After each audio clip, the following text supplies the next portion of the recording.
आपको अपने दोस्तों से बातचीत करना काफी पसंद होगा, लेकिन क्या आपको पता है कि आपके जैसे ही पेड़ पौधे भी अपने दोस्तों से बातचीत करते हैं।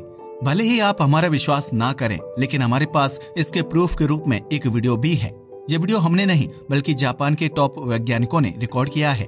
उस वीडियो में आप प्लांट्स को आपस में बातचीत करते हुए क्लियरली देख सकते हैं। अगर आप भी उस वीडियो को देखना चाहते हैं तो बने रहिए इस वीडियो में। आज के इस साइंस न्यूज एपिसोड में हम आपको 3 बहुत ही इंटरेस्टिंग खबरें बताने वाले हैं, जिसमें से दूसरी न्यूज को सुनने के बाद आपके भी होश उड़ जाएंगे। Number 1, Europa clipper plate. Spacecrafts के साथ एलियंस के लिए कुछ मैसेज भेजना नासा की पुरानी आदत है। हमने अभी तक एलियंस को ढूंढा नहीं है, लेकिन कुछ वैज्ञानिक ऐसा मानते हैं कि वे अंतरिक्ष के गुप्त कोनों में मौजूद हो सकते हैं। उनसे कांटेक्ट बनाने के लिए नासा समय समय पर कुछ मैसेजेस को सेंड करता रहता है। कुछ ऐसा ही आने वाले यूरोपा क्लिपर मिशन में भी किया जाएगा। यूरोपा बृहस्पति का एक चांद है जिसे वैज्ञानिक बहुत ही इम्पोर्टेंट मानते हैं। ऐसा इसलिए है क्योंकि इसकी बर्फीली सतह के नीचे लिक्विड वाटर का समुद्र मौजूद है। सिर्फ इतना ही नहीं, उस समुद्र का तापमान लाइफ के डेवलप होने के लिए बिल्कुल परफेक्ट माना जाता है। बृहस्पति अपने गुरुत्वाकर्षण की मदद से इस चांद की सतह को अपनी तरफ अट्रैक्ट करता है। इसे टाइडल फोर्स कहा जाता है और इस पूरे प्रोसेस में काफी सारी हीट एनर्जी रिलीज होती है। यही हीट एनर्जी यूरोपा के समुद्र को गर्म रखने में मदद करती है।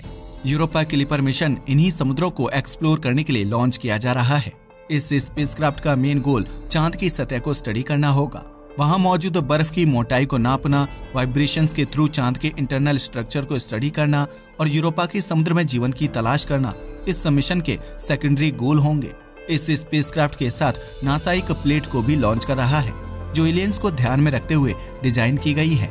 इस मेटल प्लेट में ऐसी बहुत सारी इंफॉर्मेशन स्टोर की गई है जिससे एलियंस हमारे बारे में जान सकते हैं। अगर आपको याद हो तो 1970 के दशक में लॉन्च हुए वॉयेजर स्पेसक्राफ्ट में भी एक ऐसी ही प्लेट लगाई गई थी। द गोल्डन रिकॉर्ड नाम से जानी जाने वाली यह प्लेट 12 इंच चौड़ी थी और इसमें इंसानों से जुड़ी काफी सारी इंफॉर्मेशन स्टोर की गई थी। हमारे शरीर की सिमेट्री से लेकर हमारे द्वारा प्रोड्यूस किए गए म्यूजिक तक इस प्लेट में सब कुछ स्टोर था।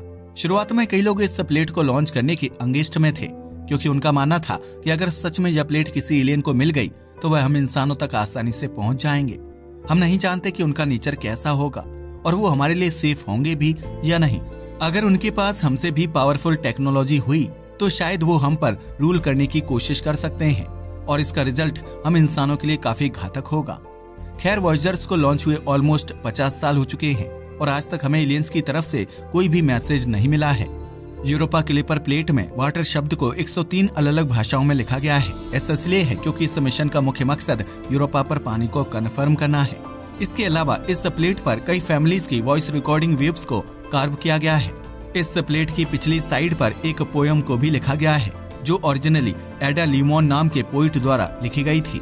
इस पोएम के ऊपर एक बॉटल लगाई गई है, जो असल में एक चिप है जिसमें करीब 26 लाख लोगों के नाम रिकॉर्डेड हैं। दिसंबर 2023 में नासा ने ये अनाउंस किया था कि हर कोई उनकी वेबसाइट पर जाकर अपने नाम को रजिस्टर कर सकता है। यह रजिस्ट्रेशन यूरोपा क्लिपर प्लेट के लिए था, जो अब फाइनली रेडी हो चुका है। करंट इन्फॉर्मेशन के मुताबिक इस मिशन को 10 अक्टूबर 2024 की तारीख को लॉन्च किया जाएगा। इस स्पेसक्राफ्ट को जुपिटर तक पहुंचने में करीब 6 सालों का समय लगेगा और तभी यह अपनी स्टडीज को स्टार्ट कर पाएगा। Number 2, Neuralink successful human implant. Chat GPT के आने के बाद से एआई रिवॉल्यूशन की शुरुआत हो चुकी है। जहां कुछ लोग आर्टिफिशियल इंटेलिजेंस को एक यूजफुल टूल मानते हैं, वहीं कुछ लोग इसे एक खतरा समझते हैं।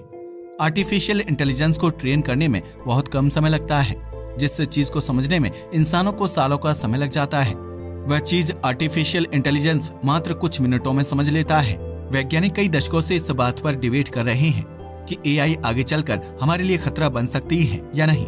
आपको जानकर हैरानी होगी कि ज्यादातर लोग यही मानते हैं कि एक दिन एआई हमसे भी पावरफुल हो जाएगा और शायद हमें पूरी तरह से खत्म कर देगा। लेकिन कई लोग यह मानते हैं कि अगर इस एआई को हम अपने अंदर ही फिट कर लें तो यह कभी भी हमसे पावरफुल नहीं हो पाएगा। एलोन मस्क ऐसा मानने वाले सबसे पॉपुलर व्यक्ति हैं और उनकी कंपनी न्यूरालिंक ऐसे ही डिवाइसेस को बनाने का काम करती है। न्यूरालिंक में ऐसी चिप्स को मैन्युफैक्चर किया जाता है जो इंसानों के दिमाग में इम्प्लांट की जा सकती हैं। पिछले ही साल चिंपैंजीज पर इन ब्रेन चिप्स की टेस्टिंग भी की गई थी।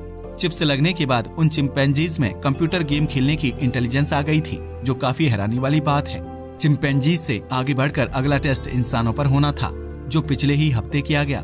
इस टेस्ट के रिजल्ट्स इतने शॉकिंग थे कि उन्हें जानने के बाद आपके भी होश उड़ जाएंगे। न्यूरालिंक चिप को नोलैंड आरबाग नाम के व्यक्ति में इम्प्लांट किया गया था। यह ऑपरेशन इसी साल जनवरी महीने में सक्सेसफुली फिनिश हुआ था। हाल ही में अपने एक्स हैंडल पर शेयर करते हुए नोलैंड ने बताया कि वह इस चिप की मदद से चेस को खेल पा रहे हैं। चौंकाने वाली बात यह है कि नोलैंड के शोल्डर से नीचे की बॉडी पैरालाइज्ड है, यानी वे अपने हाथों का इस्तेमाल नहीं कर सकते। एक्स पर शेयर करते हुए नोलैंड बताते हैं कि चिप इम्प्लांट करने का ऑपरेशन बहुत ही सिंपल था। उनके दिमाग में एक 10 रुपए के सिक्के के बराबर की चिप को इंसर्ट किया गया था। यह चिप बहुत ही पतले वायर से कनेक्टेड थी, जो डायरेक्टली उनकी न्यूरल एक्टिविटी को ट्रैक करते हैं। चेस खेलते समय जब भी उन्हें कोई चाल चलनी होती है तो वह सिर्फ उसके बारे में सोचते हैं। आपको जानकर हैरानी होगी कि सोचने के तुरंत बाद ही वह चाल कंप्यूटर पर चल जाती है और उन्हें अपने किसी भी बॉडी पार्ट को मूव नहीं करना पड़ता। इसके वीडियो को आप अपनी स्क्रीन पर देख सकते हैं। एलोन मस्क बताते हैं कि आर्टिफिशियल इंटेलिजेंस को हराने का मात्र एक ही तरीका है, हम इंसानों का उससे भी ज्यादा स्मार्ट बनना। नॉर्मल इवोल्यूशन के प्रोसेस के थ्रू ऐसा होने में लाखों सालों का समय लगेगा, इसलिए वह ऐसी ब्रेन चिप्स पर काम कर रहे हैं जो एक झटके में इंसानों को इंटेलिजेंट बना पाए।